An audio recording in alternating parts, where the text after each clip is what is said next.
Eduardo Malagon ekonomia irakasleak uste du, neurria apala dela eta epe laburrean behintzat ez duela bermatuko dirua enpresa eta herritarrengana helduko denik.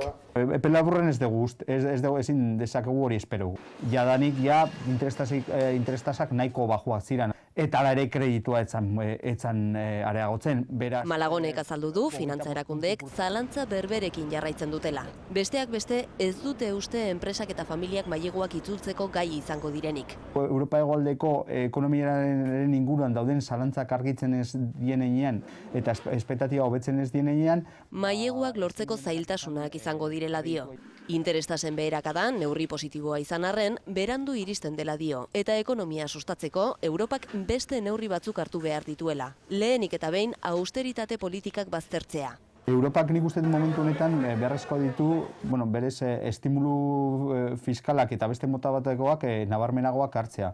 Solidaritatea eta batasuna ere aipatu ditu Malagonek.